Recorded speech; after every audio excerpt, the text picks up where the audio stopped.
ভালোবাসার সকল রকমের ভিডিও পেতে আমাদের চ্যানেলটি সাবস্ক্রাইব করুন। সবার আগে ভিডিও পেতে বেল বাটনে ক্লিক করুন।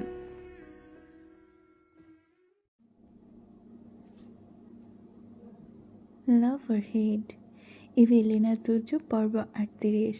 প্রাপ্তবয়স্ক ও মুক্ত মনস্কদের জন্য গল্পটি উন্মুক্ত। ইভান রোজের কপালে আলতো করে হাত রাখল। কোনো তীব্র জ্বর বা উষ্ণতার পূর্বাভাস নেই মেয়েটার শরীরে, কিন্তু বেশ কিছুদিন ধরেই দুর্বল দেখাচ্ছে ইউভান লক্ষ্য করছিল। ইউভান রোজকে কোলে নিয়ে ক্রিপি সেলারের একপাশে রাখা একটা ভেলভেটের প্রাচীর দেয়ালের অন্তত সপ্তপর্ণে শুইয়ে দিল। মেয়েটার নিষ্পাপ পাংশুটে মুখের দিকে চেয়ে ইউভান নতজানু হয়ে বসে পড়ল তার সামনে, তার পাশে। আমার এত পেন কেন দিচ্ছিস বোকা হরিণী?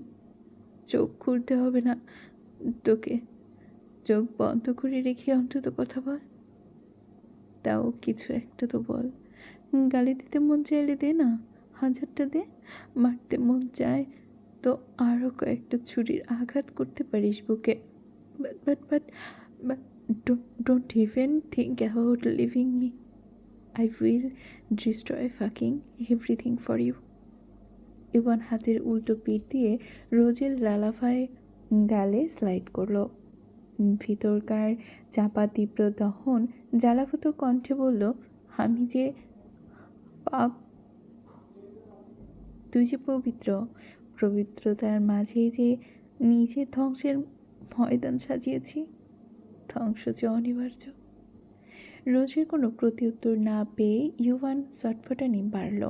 হিতাহিত জ্ঞানশূন্য হয়ে টেবিলের ওপরে থাকা একটা হুইস্কির বোতল থেকে গ্লাসে কিছুটা তরল ঢেলে নিল। রোজের মুখে ছিটকে দেবে বলে উদ্যত হতেই হুঁশ ফিরল। Shit shit, what the hell. পানির বোতলে মদ ছিটাতেই যাচ্ছিল। বুঝতে পেরে পরক্ষণেই ইউভান ওয়াইনের গ্লাসটা পাশে ছুঁড়ে ফেলে দিয়ে পানি নিয়ে এলো। রোজের চোখের পাতায় আর কপালের পানির কয়েক ফোঁটা ছিটিয়ে দিল, কিন্তু না, রোজের চেতনা ফেরার কোনো লক্ষণই দেখা গেল না। তবে রমণীর নিস্তেজ শরীরটা হঠাৎ হালকা কেঁপে উঠল। পুরো শরীরটা ঠান্ডায় একদম নীল হয়ে জমে যেতে লাগলো। পরিস্থিতির আকস্মিকতায় ইউভান ধূসর অক্ষিপল দুটো কুঁচকে যেতেই অদ্ভুত ব্যাকুলতায় রোজের ঠান্ডা বরফ হয়ে যাওয়া হাতের তালু আর পায়ের পাতা দুটো নিজের বলিষ্ঠ হাতের মুঠোয় নিয়ে সজোরে ঘষতে শুরু করলো। তপ্ত ঘর্ষণে যেন রোজের অবশ হয়ে যাওয়া রক্তকণিকায় একটু গরম ভাব অনুভূতি হয়। ইভান দৃষ্টি গেল সেলারের সুউচ্চ জানালার দিকে। সেখান থেকে বাইরে চলমান তুষারপাতের হিমশীতল বাতাস শাঁ শাঁ শব্দে সেখানে প্রবেশ করছিল। ইভান এক লাফে উঠে গিয়ে সজোরে সেই প্রাচীন ভারী জানালাগুলো বন্ধ করে দিল। ইভান পুনরায় রোজের পাশে হাঁটু গেড়ে বসল। মেয়েটার কাঁপতে থাকা নীলচে ঠোঁট আর রক্তহীন গাল দুটো দেখে পৌরুষের পাষাণ হৃদয়ে যেন এক নির্মম তলোয়ারের আঘাত লাগলো। রোজের পরনে শুধু একটা উলের চেরি ফ্লোরাল টপ পরে থাকতে দেখে বুঝতে পারল এই ভারী তুষারপাতের জঙ্গলে পথ বেয়ে আসার কারণে রোজের পুরো শরীর ঠান্ডায় জমে গিয়েছে। ইউভান এসব কখনোই খেয়াল করেনি বা পরোয়া করেছে। ইউভান বিদ্রুপহীন দৃষ্টি প্রগাঢ় হলো, অপলক চেয়ে রইল রোজের পানে। রোজ তো ঠিকই বলে, ইউভান তো ভীষণ খারাপ। হ্যাঁ, সে পাপী, এটা ইউভান নিজেও জানে। ক্রোধান্বিত পুরুষালী জোয়াল আচার হতেই ইউভান বিড়বিড়ালো, আমি তো পাপী। পাপ পুণ্যের মিলন কেন ঘটল তবে? কেন এক শ্রাবণের রাতে এক নারীর আঁখি দুটো দেখে বলেছিলাম আমাদের আবার দেখা হবে, ধ্বংসের কোনো নতুন উৎসবে? দেখা তো হলো, আর সেই নারী তুই কেন হতে গেলি রোজ? বল। এলি তো এলি, আমার পছন্দের ডার্ক রোজ হয়েই এলি। পরমুহূর্তে ইউভান এক আকস্মিক তীব্র টানে পরনের হুডি খুলে রমণীর তন্বী শরীরটা নিজের লোহার মতো শক্ত লোমহীন বক্ষে আষ্টেপৃষ্টে জড়িয়ে ধরল। রোজের মাঝে আর এক বিন্দুও দূরত্বের অবকাশ রইল না। আর ঠিক সেই মুহূর্তে রোজকে জাপটে ধরতেই ইউফান প্রথমবারের মতো অনুভব করলো একটা তীব্র ও উন্মাতাল তরঙ্গের ধ্বনি, যেন সুনামির মতো আছড়ে পড়ছে তার কানে। এ আর কিচ্ছু নয়, যা ছিল লৌহ কঠিন বক্ষপিঞ্জরের মধ্যেকার তোলপাড় করা অবাধ্য স্পন্দনের শব্দ। প্রলয়ঙ্করী হার্টবিটের তীব্র স্পন্দনের শব্দে নিজের জ্বলন্ত চোখ দুটি বুজে ফেলল ইউভান। নড়ল না, রোজকে নিজের বাহুডোর থেকে এক চুলও আলগা করল না। ভোলচর দ্বীপের আলো আধারী নির্জন সমুদ্র বন্দরে বিশাল লোহার দৈত্যের মতো একের পর এক কার্গো জাহাজ এসে ফিরছে। চারদিকে শুধু হাড় কাঁপানো ঠান্ডা আর ক্রোনের যান্ত্রিক শব্দ। ইউভানের কড়া নির্দেশ অনুযায়ী তুষার আজ ফার্স্ট ওয়াচ এর দায়িত্বে। প্রতিটি কার্গো জাহাজের পেট ফুঁড়ে বেরিয়ে আসছে শত শত কাঠের বাক্স আর ভেতরে লুকানো কোটি কোটি টাকার অবৈধ মরণাস্ত্র আর নিষিদ্ধ বিভিন্ন রকমের কেমিক্যাল ড্রাগস। তুষার তীক্ষ্ণ দৃষ্টিতে প্রতিটা ডিল মনিটর করছে।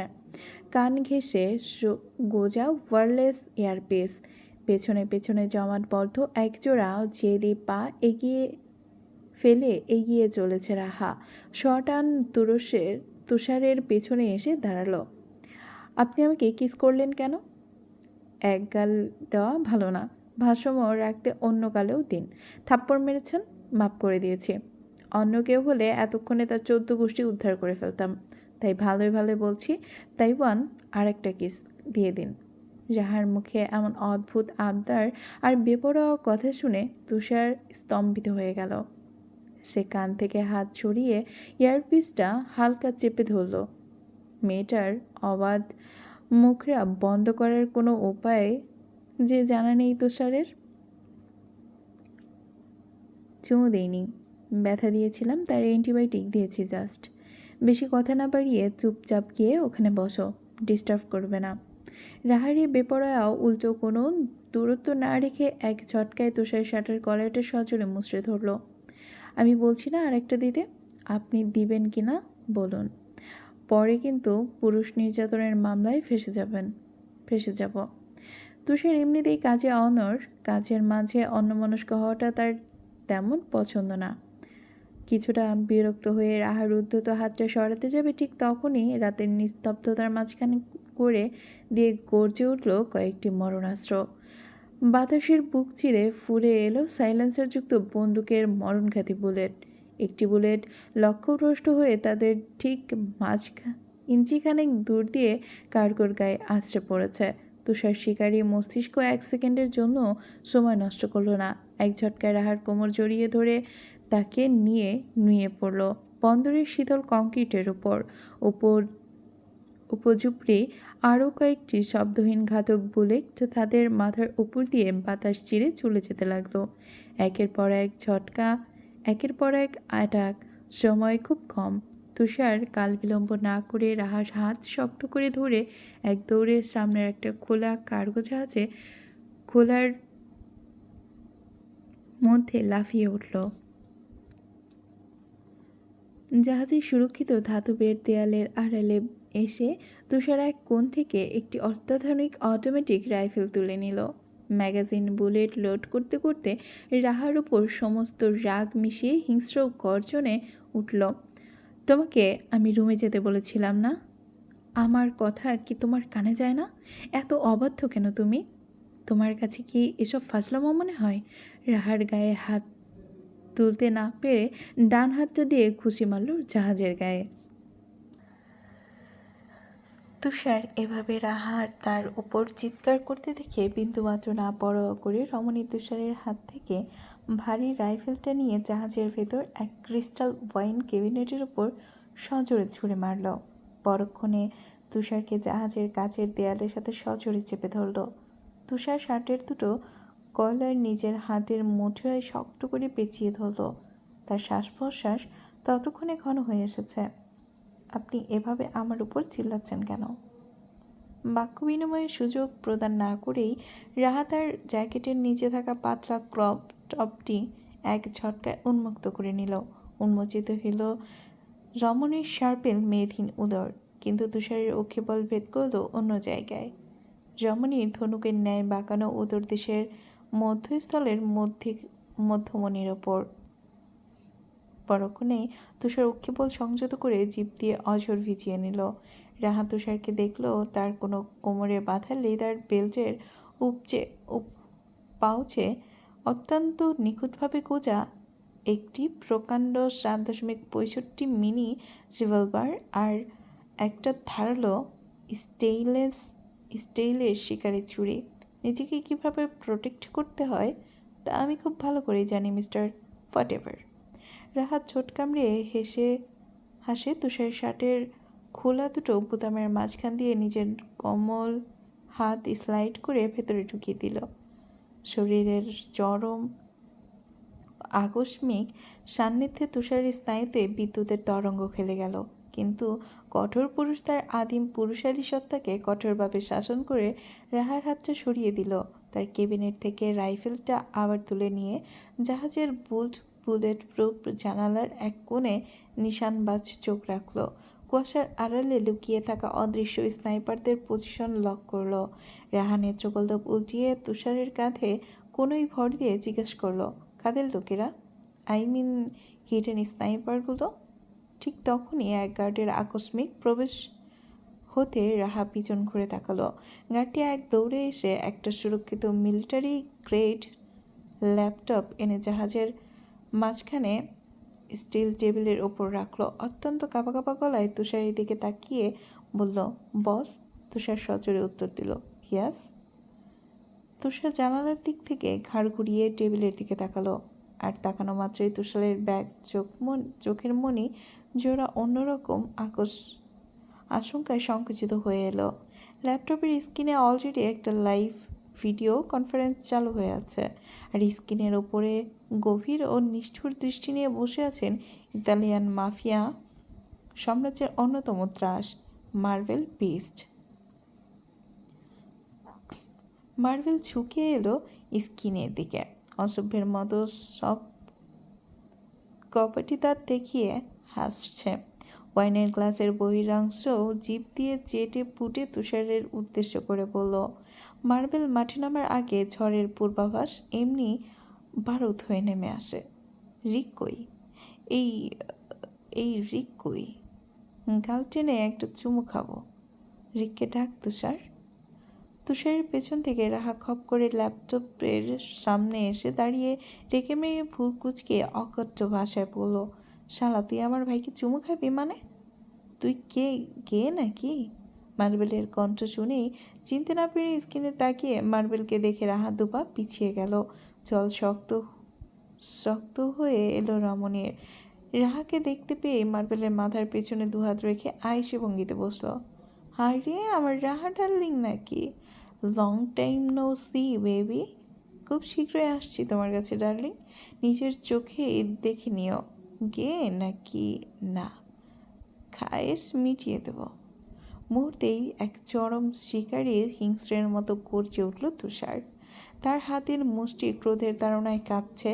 হিংস্র পশুর ন্যায় ভয়াবহ গর্জন তুলে বাঘের থাবার মতো ল্যাপটপের স্ক্রিনের দিকে ঝুঁকিয়ে এলো সে। Marvel, you bloody asshole. পিপিলিকার পাখা গজে মরিবার তরে। কথাটার মানে জানিস নিশ্চয়ই? এই মার্বেল খ্যাক করে পৈশাচিক হাসি হেসে উঠল। রাহার তন্নি নারীমূর্তির দিকে এক লোলুপ পশুর ন্যায় ক্ষুধার্ত দৃষ্টি মেলে নিজের দাঁত দিয়ে যেন অবলীলায় রমণীকে চিবিয়ে খেতে চাইল। নিজের ক্রূর নেশাতুর কণ্ঠে আওড়ালো, রিকের বোন, আমার বউ, আমার বউ, রিকের বোন, রিকের বউ, আমার বউ, আমারও বউ। এভাবেই তো আমাদের জগৎ সংসার। Raha darling, I love love love you জান। রাহার ভেতরে সমস্ত সংযম আদিম ক্রোশ পরিণত হলো।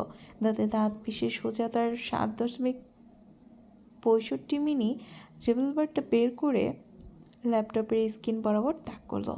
ফাক অফ মার্ভেল, শোহরা বাচ্চা, ইউ নো হোয়াট? তোকে আমি নিজের হাতে খুন করব। মার্ভেল কোনো এক মহর্ষকামী পিশাচের মতো সেই হাত কুলুষিত সংলাপ চালিয়েই গেল।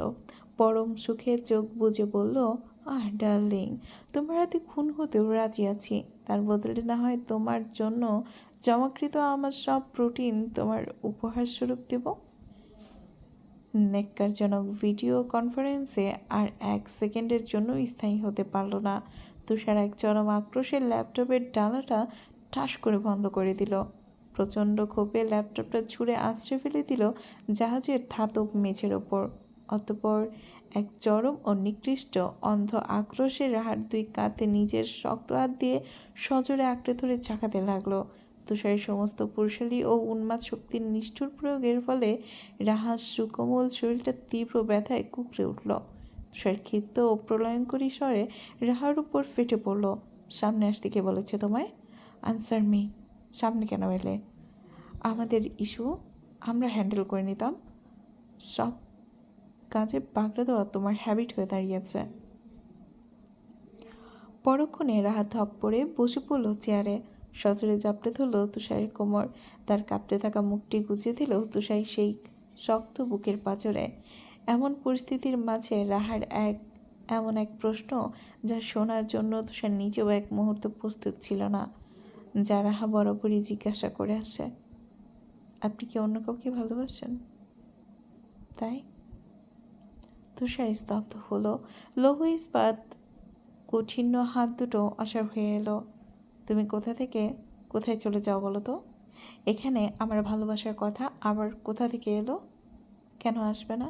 আপনি তো আমায় বলেছিলেন আপনি কোনোদিন বিয়ে করতে পারবেন না। মাফিয়া গ্যাংস্টারদের সংসার হয় না। আরও কত অজুহাতই তো সর্বদা তৈরি করে থাকেন আমার কাছে। ভুলে গেছেন সব? তো তো এখন যে ভাইয়া দামি ভাইয়ের সাথে আমার এঙ্গেজমেন্ট ঠিক করলো, আপনার কি কিচ্ছু যায় আসে না তাতে? আপনার কি? তুষার তার দৃষ্টি জানালার বাহিরে কুয়াশাচ্ছন্ন সমুদ্রের দিকে নিবদ্ধ রেখে কঠিন গলায় উচ্চারণ করলো, এই অবাধ্য মেয়ে, তুমি এখন যাও তো এখান থেকে, প্লিজ। আমার আর রাগিও না। রাহা তুষারকে ছেড়ে উঠে দাঁড়ালো, ছোট্ট করে জবাব দিল, ওকে। পরদিন রাতের রয়্যাল বিল্ডিংয়ের সুউচ্চ প্রতীক জানালাগুলো ভেদ করে এক চেলতি সোনালি রোদ্দুর এসে আছড়ে পড়ল রুমে। বিশাল ভেলভেটের কোমল বিছানায় তখন গভীর ঘুমে মগ্ন রোজ। প্রভাতের আবদ্ধ সূর্যরশ্মি এসে হানা দিল রোজের দুধ আলতা মিশ্রিত মুখশ্রীর ওপর। রোজ তখন ঘুম কাতুরে আঁখি বলল মেলে চারদিকে তাকালো। সে দেখল নিজের রুমে শুয়ে আছে, কিন্তু কাল রাতে তো রোজ সেলারের ক্রিপিক্ট পরিবেশে ইউভানের সান্নিধ্য ছিল। সে এখানে এলো কি করে? মাথায় হালকা হাত রেখে চোখ দুটো কুঁচকে এক গভীর ভাবনায় ডুবল মেয়েটা।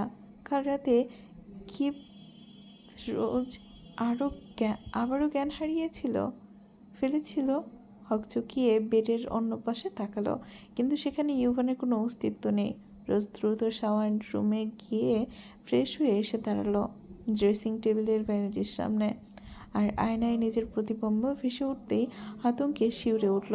তুষার শুভ্র ঘাড়, তার গ্রীবা জুড়ে লালচে বেগুনি রঙের ছোপ ছোপ রক্ত জমাট বেঁধে আছে। দাগগুলোর ওপর নিজের কাঁপতে থাকা আঙুল দুটো ছুঁই অষ্টাধর দাঁত দিয়ে সজোরে চেপে ধরল। বুঝতে বাকি রইল না ইউভান কামড়ের দাগ করে গিয়েছে। পাষাণ ও নিষ্ঠুর লোকটার কাছ থেকে এখনও তার অনেক জবাব চাই। সেই জেদ নিয়ে রোজ এমনিতেই দ্রুত পদে রুম থেকে বের হতে যাবে, অমনি মেয়ের তার দৃষ্টি আটকে গেল মেঝের এক কোণে। খাটের একদম নিচে একটি ফাইল পড়ে আছে। রোজ আলতো করে নিচু হয়ে ফাইলটা তুলে নিল। পড়ে দেখবে ভেবেই বিন্দুমাত্র সময় নষ্ট না করে ফাইলটা টেনে ড্রেসিং টেবিলের ড্রয়ারের ভেতর থেকে রেখে দিল।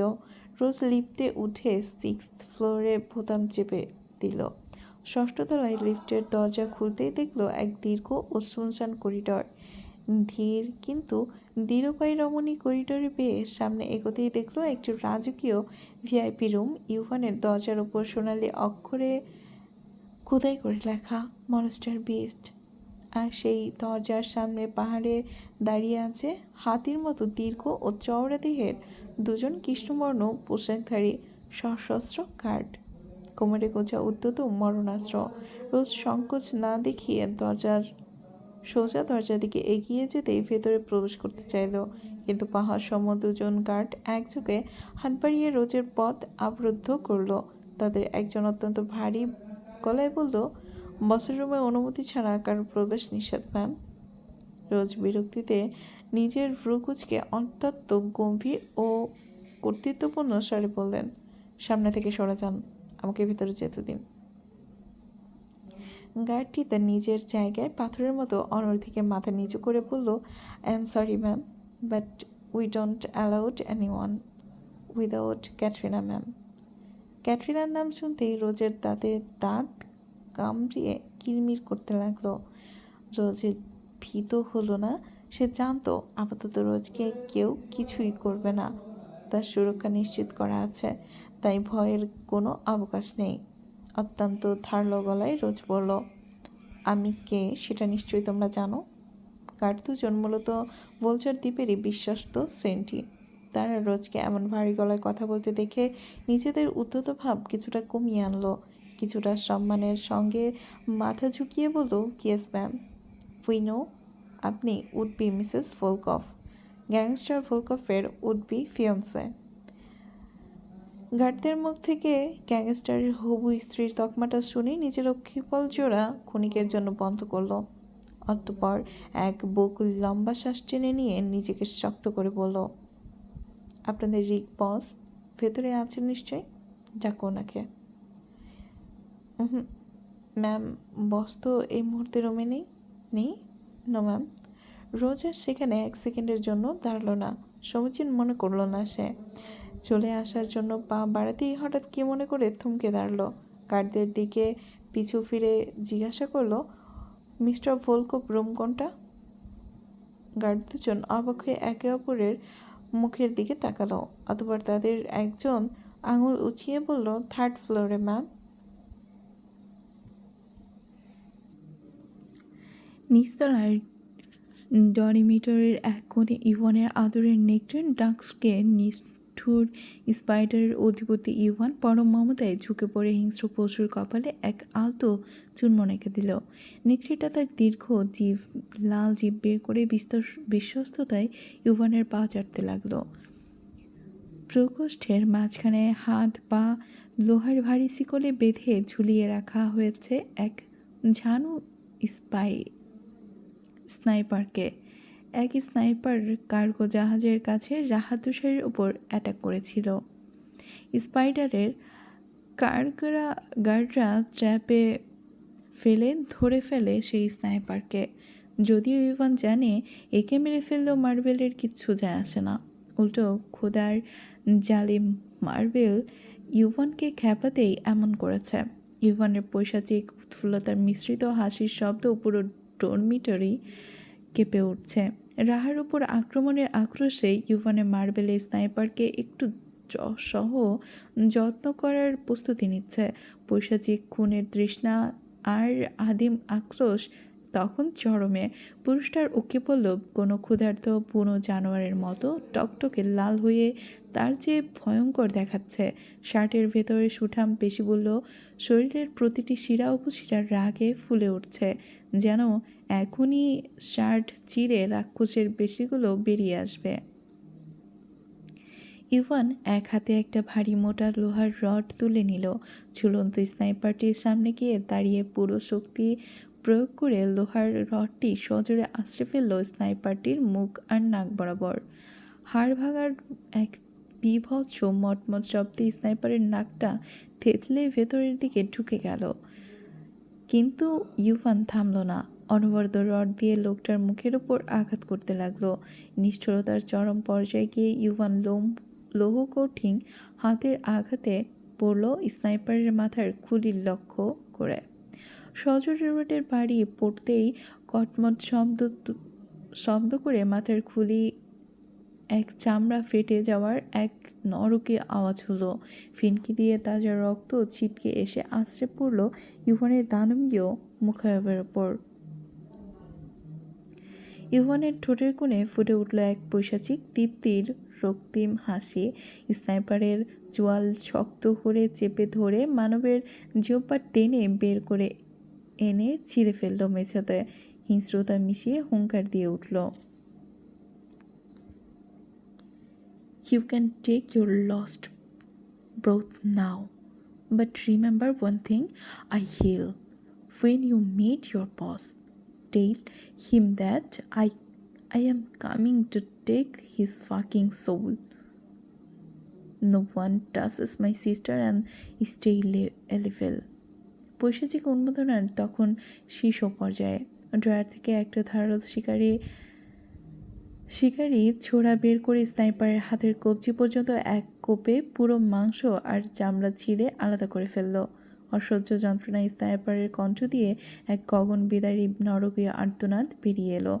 দেমিয়ানের নাক মুখ কুঁচকে এলো এমন বীভৎসতা দেখে। অতঃপর ইউভান কেটে নেওয়া রক্তাক্ত টাটকা হাতের কবজিটা অবহেলায় ছুড়ে দিল বুনো নেকড়ে ফিডিং বলে। ড্রাগস ক্ষুধার্ত গর্জনে লালা মিশ্রিত জিভ বের করে ঝাঁপিয়ে পড়ল মানুষের মাংসের স্বাদ গ্রহণ করতে। তীক্ষ্ণ ধারালো চোখা দাঁত দিয়ে চামড়া ছিঁড়ে খুবলে খুবলে মাংস খেতে লাগলো। পুরো রুম জুড়ে শুধু মাংস ছিঁড়ে খাওয়ার শব্দ হতে লাগলো। ইউভান পকেট থেকে একটা সাদা টিস্যু বের করে মুখ লেগে থাকা তাজা রক্ত মুছে ক্রোধের তাড়নায় বড় বড় শ্বাস টেনে লিফটে করে মাটির তলদেশে মাস্টারের কক্ষে যেতে লাগলো। লিফটের দরজা খুলতেই মাটির নিচে হিমশীতল অন্ধকার প্রকাশটি উন্মোচিত হলো। ইউভান বাঘের মতো ক্ষিপ্ত পায়ে মনস্টারের কক্ষে প্রবেশ করেই চারপাশে প্রাচীন আসবাবপত্র আর কাচের শোপিসগুলো এক মরণঘাতী আক্রোশে ভাঙচুর করতে লাগলো। ভেতরের পুঞ্জীভূত ক্ষোভ তখন আগ্নেয়গিরির মতো ফেটে পড়ছে। ক্রূর কণ্ঠস্বর ছুড়ে দিয়ে বুনো পশুর মতো চিৎকার করে উঠল, "হোয়ার আর ইউ পিচ? আপনি বলেছিলেন ভোলচর দ্বীপের সুরক্ষার্থে আপনি যাবতীয় সব কিছু করবেন। এই আপনার কথা রাখার ধরন? যদি আমার বোনের কিছু হয়, খবরদার, সব শ্মশান বানিয়ে ফেলব।" ইউভানের বজ্র কঠিন হুঙ্কারের রেশ কাটতে না কাটতেই আদিম অন্ধকার ছায়ার আড়াল থেকে এক গম্ভীর শীতল কণ্ঠস্বর ভেসে এলো, যেন কোনো এক অদৃশ্য প্রেতাত্মা কথা বলে উঠল, "এ ব্যাপারে আমি বিন্দুমাত্র কিছু জানতাম না। আর রাহার জন্য তুমি এতটা উদ্গ্রীব হচ্ছ কেন রিক? ভুলে যেও না রাহা তোমার সৎ বোন। আর তোমার মনে কবে থেকে দয়ামার জন্ম নিল?" ইউভান ক্ষোভের তাড়নায় চিৎকার করে বলল, "জাস্ট শাট আপ! চুপ করুন আপনি। আপনি আপনার দেওয়া প্রতিশ্রুতি রাখতে সম্পূর্ণ ব্যর্থ হয়েছেন।" "ও রিয়েলি?" মুহূর্তের মধ্যে অন্ধকারে অদৃশ্য করাল গাছ থেকে মাস্টার একটা কাগজ তীব্র বেগে ছুঁড়ে মারল ইউভানের মুখের ওপর। আছড়ে পড়ল সোজা ইউভানের মুখের ওপর। ইউভান কুঞ্চিত ভ্রু আর জ্বলন্ত চোখ নিয়ে কাগজটার হাতের মুঠোয় ধরে আনলো। অন্ধকারে মৃদু টিমটিমে আলোয় পেপারটির ওপর চোখ পড়তেই সারা শরীর তার রক্তকণিকা যেন জমে বরফ হয়ে গেল। এটি আর কিচ্ছু নয়, এটা রোজ আর ইউভানের বিয়ের রেজিস্ট্রি পেপারের মূল কপি, যা আইনজীবীর কাছে অতিরিক্ত নথিস্বরূপ জমা থাকে। স্বয়ং মাস্টারের হাতে এটা কিভাবে পৌঁছলো তা ভাবতে ইউভানের চোয়াল শক্ত হয়ে উঠল। পেপারটা যেন ইউভানের এতদিনে করা পরিকল্পনার পাহাড় ধসে ফেলল। শরীরের সমস্ত রক্তাক্তগুলো টকবকিয়ে ফুটতে লাগলো। এটা কি করে সম্ভব? মাস্টারের হাতে এই পেপার পৌঁছানো কি করে? ইউভান কাগজটি হাতের মুঠোয় সজোরে মুচড়ে ধরে হিসিয়ে উঠল। কে দিয়েছে আপনাকে এটা? অন্ধকারের আলো থেকে মাস্টার এক তীব্র গর্জনে ফেটে পড়লেন। ভারী গলার চিৎকারে পুরো ভূমিগর্ভ প্রকোষ্ঠী যেন কেঁপে উঠল। "আমি নিজের কথা রাখতে পারি না? এখন তুমি আমায় জবাব দাও রিক, এইসবের মানে কি?" ইউভান ক্রোধের রক্তিম অক্ষিপল দুটো শক্ত করে বুঝে নিজের দাঁত পিষল। গোপন নথিটি মাস্টারের হাতে কে তুলে দিয়েছে তা এই মুহূর্তে তার মস্তিষ্কে ঢুকছে না। ইউভান তার প্রলয়ঙ্করী শান্ত গলায় কেবল বলল, "যা দেখছেন তাই?" মাস্টার এক চরম অবকাশ সুরে অন্ধকারের ওপার থেকে বজ্রকঠিন কণ্ঠে বললেন, তাই বলে একটা সাধারণ রাস্তার মেয়ে রক্ষিতা বানিয়েছিলে, মেনে নিয়েছি। তাই বলে এইসব? ইভান ভাবল মাস্টার এখনও কিছু জানে না রোজের সম্পর্কে। তবে রাস্তার মেয়ে শব্দটা শোনা মাত্রই ইভান ক্ষিপ্ত গতিতে তার কোমরে গোজে রিভলভারটা বের করে শটান তাকে তাক করলো মাস্টারের ওপর। ও কি বললে যেন খুনি সত্তা জাগ্রত হয়েছে। রাস্তার মেয়ে মানে? She is my wife. বান্দির মেয়ের ব্যাপারে একটাও বাজে কথা বললে বরদাস্ত করব না, নেভার। মাস্টার এবার এক অবিশ্বাস্য বলে উঠলেন, রিক, তুমি কার ওপর বন্দুক তাক করছো? ইভান এর গভীর দীর্ঘশ্বাস ছেড়ে ধীরে ধীরে বন্দুকটি নামিয়ে ফেলল। পরক্ষণে এক অলৌকিক দৃশ্য রচিত হলো, যা হবার কথা ছিল না রিক আলবার্টের মতো বছরের মানব জীবনে। জীবনের চরম অহংকারী ও দাম্ভিকতা বিসর্জনে স্পাইডারের অধিপতিতে হঠাৎ ধপ করে হাঁটু গেড়ে বসে পড়ল মাস্টারের সিংহাসনের সামনে। ও কেবল লাল হয়ে ফুটে উঠেছে। এদিকে মাস্টারের ওপর যেন কোনো অদৃশ্য বজ্রপাত আছড়ে পড়ল। তিনি তো রিক আলবার্টকে এভাবে করে তোলেননি। এমন এক মহাশক্তিমান দানবকে তিনি তৈরি করেছিলেন যে কারোর সামনে মাথা নত করতে জানে না, এবং কি তার সামনেও না। অথচ আজ সেই অবাধ্য অধিপতি এক নারীর মোহে তার সামনে হাঁটু কেটে বসে পড়েছে।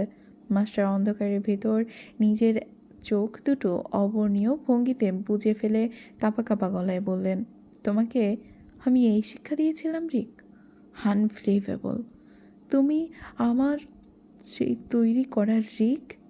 কেন করছো এমন? এসবের পরিণতি শুধুই ধ্বংসই ডেকে আনবে। ইভান কেবল বুঝে পৃথিবীর সবচেয়ে বৃতৃষ্ণা ভরা শব্দটা উচ্চারণ করল, যা শোনার জন্য মাস্টারের মোটেও প্রস্তুত ছিলেন না। I love her, I love her. কথাটা শোনা মাত্রই মাস্টারের ভেতরের সমস্ত সংযম ভেঙে গেল। অন্ধকারের ওপার থেকে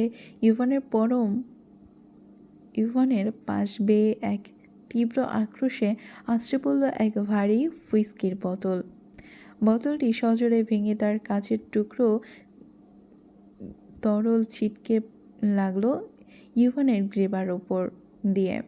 এক ধারালো কাচের ফালি ইভানের গলার চামড়া দিয়ে গভীরভাবে চলে যেতেই ফিনকি দিয়ে উষ্ণ রক্ত গড়িয়ে পড়তে লাগলো নিষ্ঠুর মাফিয়ার গ্রীবাদেশ বেয়ে।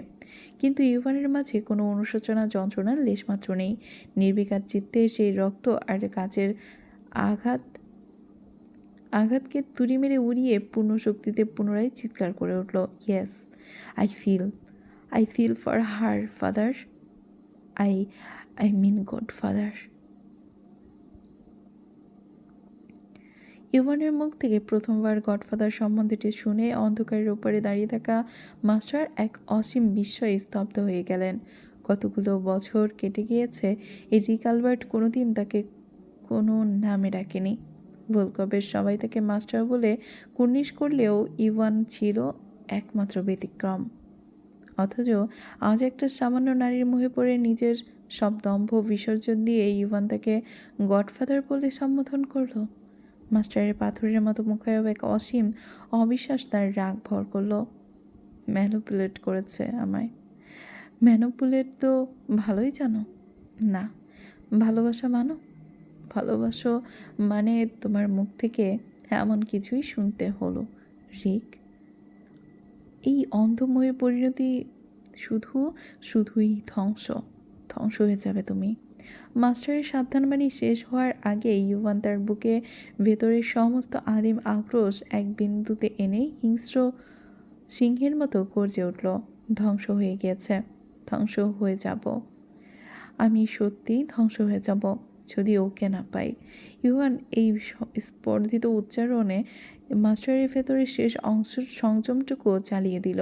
তিনি নিজের সর্বশক্তি দিয়ে প্রকাণ্ড কাঁপিয়ে এক হিংস্র গর্জন দিয়ে উঠলেন, গার্ডস! মাস্টার চরম আদেশে এক লহমায় অন্ধকারের বুক চিরে উন্মোচিত হলো এক আদিম টর্চার সেল। লোহার প্রকাষ্ঠ শিকল দিয়ে ইভানের দুই হাত উপরের দিকে টান টান করে বেঁধে দেওয়া হলো। শ্রুঠাম পেশিবল উন্মুক্ত পিঠ তখন প্রস্তুত করে অমানসিক যন্ত্রণার মুখোমুখি হতে। মাস্টারের আদেশে অন্ধকার থেকে স্পাইক বসানো দুটো ভারী চামড়ার চাবুক হাতে এগিয়ে এলো তারই দুই বিশ্বস্ত জল্লাদ। কিন্তু এই জল্লাদের হাত থরথর করে কাঁপতে লাগলো ইউভানকে দেখে। তারা খুব ভালো করেই জানে তারা কার ওপর আঘাত করতে যাচ্ছে। এই জল্লাদকে তৈরি করেছিল স্বয়ং ইউভান। তার নির্দেশে এরা কত মানুষের বুক ছিঁড়েছে, অথচ আজ খোদ নিজেদের অধিপত্যের উপর আঘাত হানতে গিয়ে তাদের আত্মায় যেন পক্ষাঘাত নেমে এলো। ইউভান তার মুখ তুলে কাঁপতে থাকা গার্ডদের দিকে তাকিয়ে এক পৈশাচিক আর অবজ্ঞার হাসি আসলো। অবলীলায় বলল, হাত কাঁপছে কেন তোমাদের? আঘাত করো। আর আপনি তো আমায় ভালো করেই জানেন গডফাদার, এসব চাবুকের আঘাতে রিকালবার্টের কিচ্ছু আসা যায় না। নেভার। ইউভান তাচ্ছিল্যে মনস্টারের জেদ আরও বাড়িয়ে দিল। তিনি কর্কশ কণ্ঠে আদেশ দিলেন, স্ট্রাইক। এক লহমায় স্পাইকযুক্ত ভারী চাবুকগুলো আছড়ে পড়তে লাগলো ইউভানের পিঠের ওপর। প্রতিটি আঘাতে চাবুকের ধারালো স্পাইকগুলো ইউভানের চামড়া ফুঁড়ে ভেতরে ঢুকে যেতে লাগলো। পর মুহূর্তেই এক ঝটকায় টেনে তোলার সময় মাংস খুবলে খুবলে ছিঁড়ে আনতে লাগলো। ফর্সা শরীরটা বেয়ে পানির মতো গলগল করে রক্তের ধারালো স্রোত বইতে লাগলো। ফিনকি দিয়ে তাজা উষ্ণ রক্ত ছিটকে গিয়ে আছড়ে পড়তে লাগলো প্রকাণ্ডের শীতল পাথরের মেঝের ওপর। ইউভান ফর্সা টান টান পিঠ মুহূর্তের মধ্যে ক্ষতবিক্ষত হয়ে এক রক্তাক্ত ক্যানভাসে পরিণত হলো। দৃশ্যটা এতটাই বীভৎস আর নরকীয় যে অন্য কোনো সাধারণ মানুষ হলে প্রথম দুটো আঘাতেই যন্ত্রণায় জ্ঞান হারাতো, কিংবা তার দেহ নিথর হয়ে যেত। চাবুকের প্রতিটা নৃশংস পৈশাচিক আঘাতের চওড়া কাঁধের পেশিগুলো তীব্র যন্ত্রণায় কুঁচকে উঠলেও ইউভানের মুখায়বের পরিবর্তন ঘটল না তেমন। একের পর এক আঘাত, কয়েক ঘা পরপর টানা ৮০ বার পড়ল সেই মরণঘাতী আঘাত। যতবার আঘাত পড়ল চোয়াল পাথরের মতো শক্ত হয়ে যাচ্ছিল, কিন্তু পুরুষালী কঠোর জেদি কণ্ঠ চিরে একটা গোংরানির বা আর্তনাদ বেরিয়ে এলো না। একটাও না। টু শব্দ অব্দি করল না ইউভান। কেবল রক্তিম চোখ দুটো শক্ত হয়ে বুঝে নিজের ভেতরের অবলীলায় নরক যন্ত্রণা হজম করতে লাগলো। তবে আফসোস করতে লাগলো, এত আঘাতের মাঝেও যে স্থানে রোজ থাকলে নিশ্চয়ই মেয়েটা তৃপ্তি পেত খানিক। কেমন দেখাতো রোজের সেই তৃপ্তি ভরা চাহনি, তা কল্পনা করতে লাগলো ইউভান। রোজ লম্বা করিডোর বেয়ে ওয়াশরুমের পাশ দিয়ে হেঁটে যাওয়ার সময় হুট করে আড়াল থেকে একটি শক্ত হাত সজোরে টেনে ভেতরে নিয়ে গেল। রোজ কিছু বুঝে ওঠার আগেই দেখলো ওয়াশরুমের ভারী দরজাটা সজোরে বন্ধ হয়ে গিয়েছে এবং তার পথ আগলে দাম্ভিক ভঙ্গিতে ভেতরে বিশাল প্রকাণ্ড আয়না আর দামি মার্বেলের বেসিনের সামনে দাঁড়িয়ে আছে ক্যাটরিনা। রোজের চোখ মুখ নিমিষে রাগে কঠিন হয়ে উঠল। পথ ছাড়ুন। ক্যাটরিনা এক চুলও নড়ল না। প্রলয়ঙ্কারী বিষাক্ত দৃষ্টি রোজের ওপর হেনে চরম তাচ্ছিল্যের সুরে বলে উঠলেন, এই মেয়ে, তুমি 6th ফ্লোরে কেন এসেছ?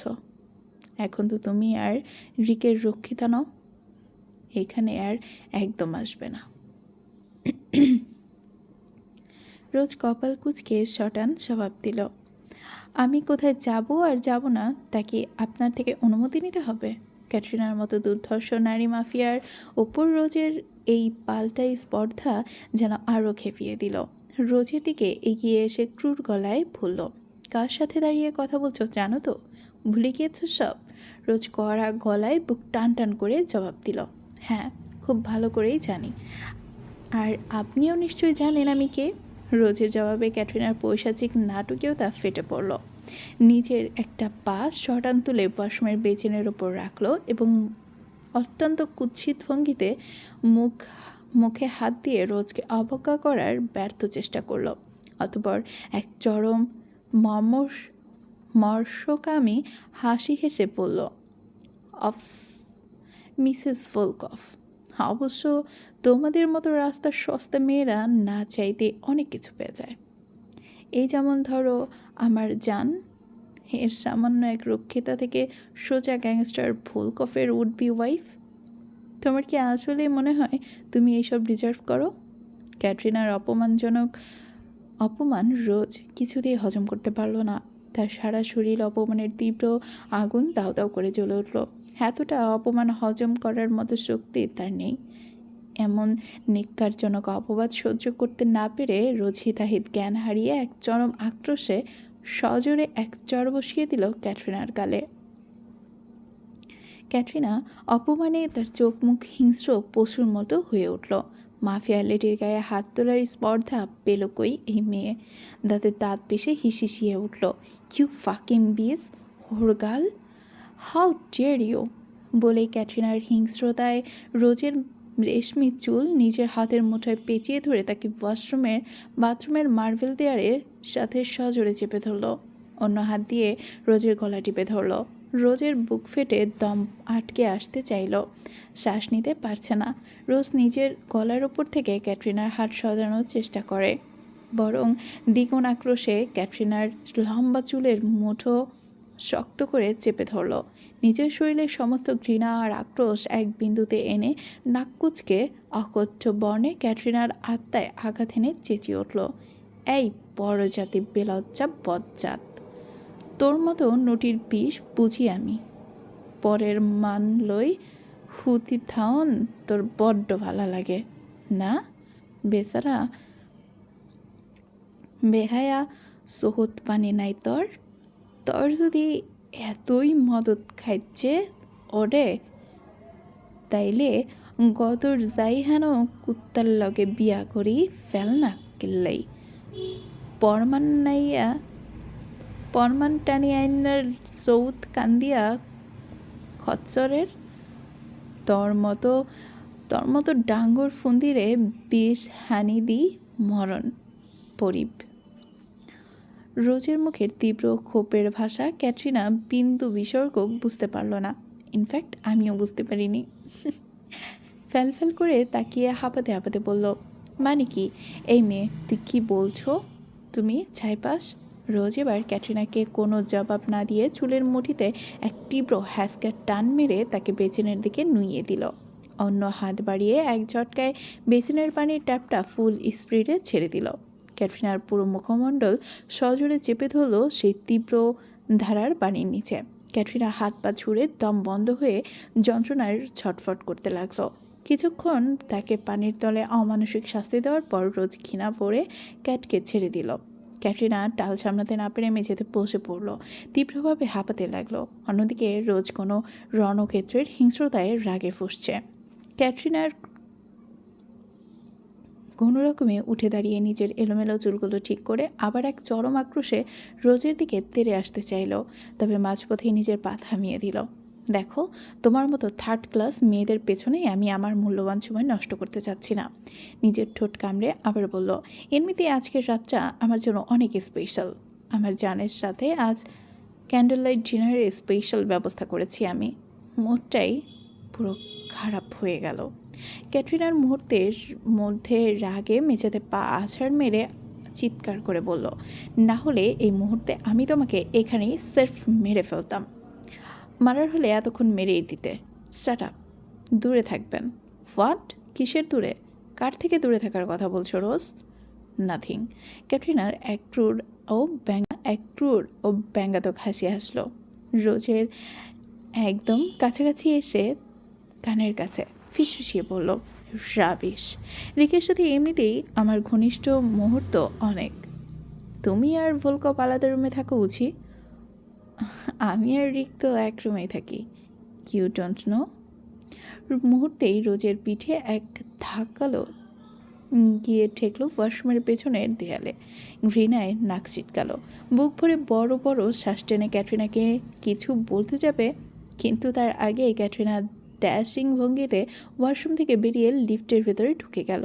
লিফটের বোতামটি প্রেস করে দিয়ে বন্ধ হতে থাকা দরজার আড়াল থেকে ক্যাটরিনা রোজের মুখের দিকে তাকিয়ে এক চরম তাচ্ছিলের আর বিজয়ের বক্র হাসি আসলো।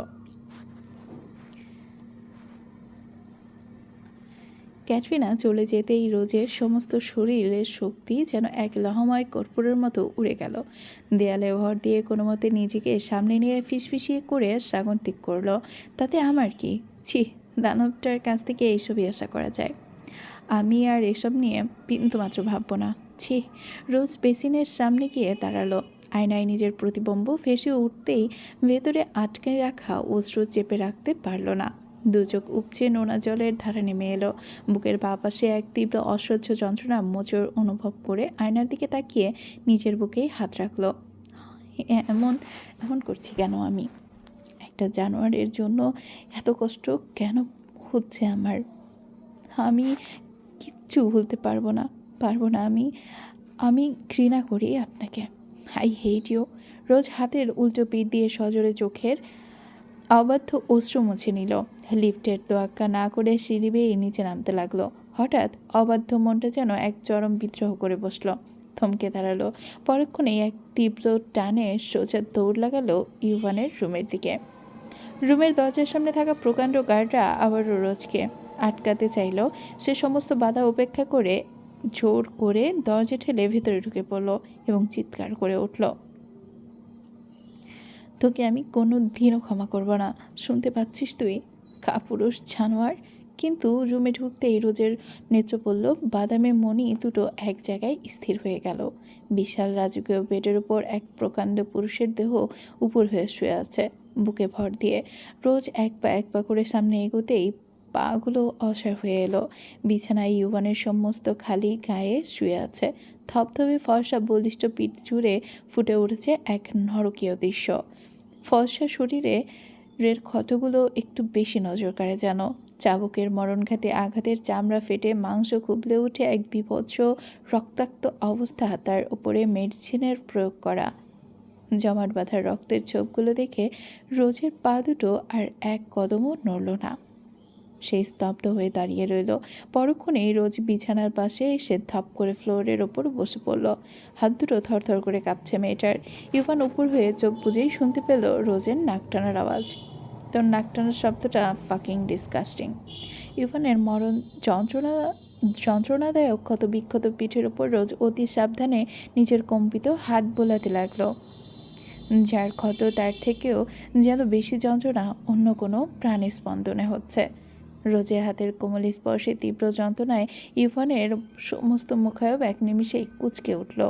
রমণীর অশ্রুপাত আর বাদ মানল না। বহুদিনের উপচে পড়া ঢুকরে কেঁদে উঠল মেয়েটা। হাই খোদা, কে করেছে এসব? কিভাবে হলো? তুই এখন যেতে পারিস, পরে ডেকে নিব। একটু ঘুমাতে দে। যাব না। ইভান এবার নিজের সমস্ত পুরুষালী আক্রোশ আর বিরক্তি নিয়ে গর্জে উঠল। বলেছি না বেরিয়ে যেতে? রোজও আজ এক বিন্দুও নড়ল না। অবাধ্যের মতো ততোধিক জেদি ফুপিয়ে উঠল।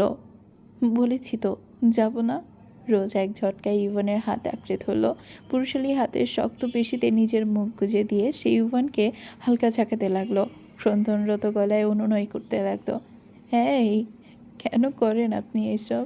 খুব কষ্ট হচ্ছে বুঝি? কোথায় কষ্ট হচ্ছে বলুন আমায়। এই ইউভি তার অবশ হয়ে আসা হাতটা রোজের চোখের অশ্রুতে ভিজে অনুভব করলো। চোখ বুজেই বলল, হয় কান্নাকাটি বন্ধ কর, নয়তো রুম থেকে বের হ। ভিজে যাচ্ছে আমার হাত। রোজ কোনো প্রতি উত্তর করলো না। নিশ্চুপ হয়ে ইউভানের কাছাকাছি বসে রইল মেঝেতে। রোজের সুকোমল শরীর থেকে ভেসে আসা মিষ্টি ফ্যানিলার পাগল করা সুবাস ইউভানের তীব্র ঘ্রাণেন্দ্রিয়তে নাড়া দিল। অন্ধকার মাদকতায় সুবাসে ইউভানের সমস্ত স্নায়ু যেন শান্ত হতে শুরু করলো। অসীম কষ্টে নিজের জ্বলন্ত অক্ষিপল মেলে রোজের অশ্রুসিক্ত মুখপানে তাকালো। দরদ দেখাচ্ছিস? দরদ চলবে। আগামী পর্বটিতে অবশ্যই আমাদের সাথেই থাকবেন।